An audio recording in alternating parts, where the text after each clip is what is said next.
Solomon builds the temple.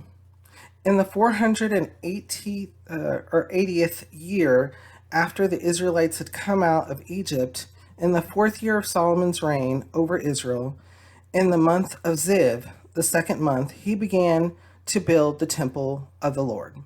The temple that King Solomon built for the Lord was 60 cubits long, 20 wide, and 30 high.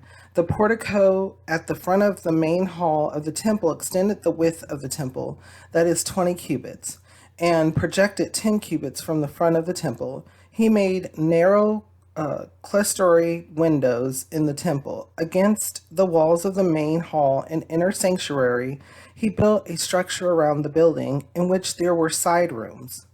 The lowest floor was 5 cubits wide, the middle floor 6 cubits, and the third floor 7. He made offset ledges around the outside of the temple so that nothing would be inserted into the temple walls. In building the temple, only blocks dressed at the quarry were used, and no hammer, chisel, or any other iron tool was heard at the temple site while it was being built.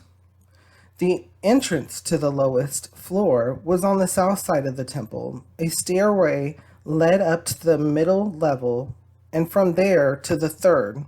So he built the temple and completed it, roofing it with beams and cedar planks, and he built the side rooms all along the temple. The height of each was 5 cubits, and they were attached to the temple by beams of cedar. So, just a little backstory.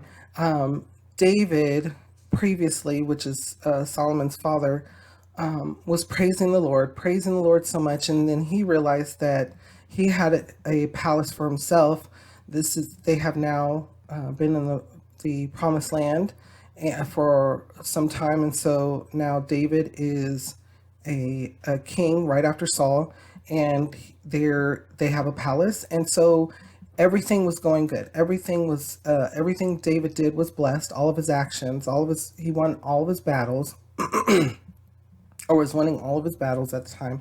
And so he was praising the Lord, and he stopped and thought to himself that he has all these things, even a palace for himself, but the Lord was still in a tabernacle. It was still it was still in tents, basically. And so David wanted to build a permanent temple to the Lord.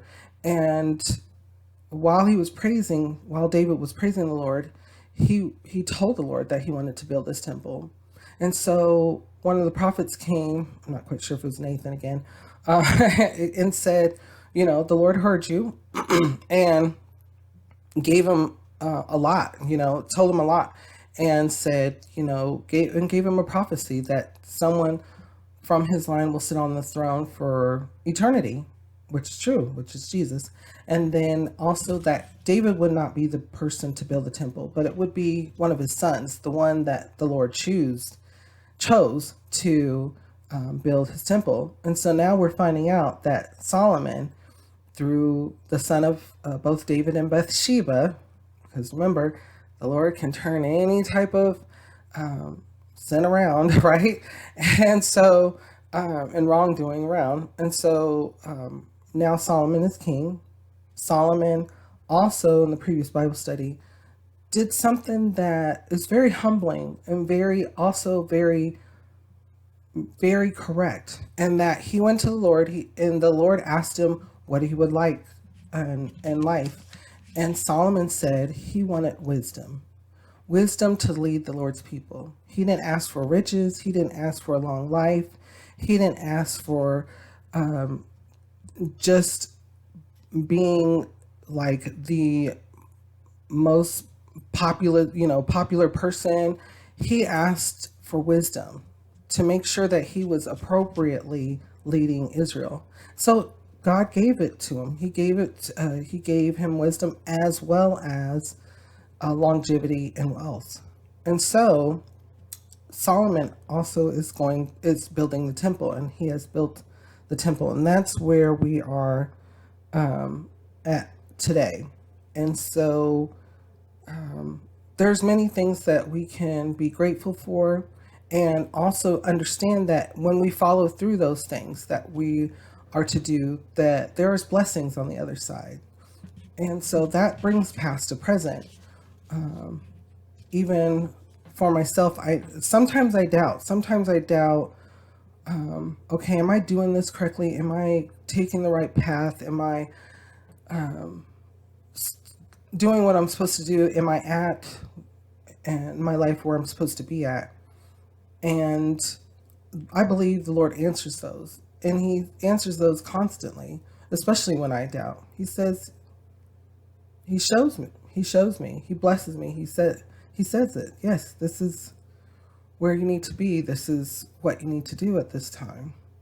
And so, anytime we feel that doubt, we can go to the Lord. We can pray and go to the Lord and ask for peace, and He will provide. And we also need to, of course, have patience, because it's in the Lord's time as well. So, reading over this part, what kind of thoughts or feelings come to your mind? How does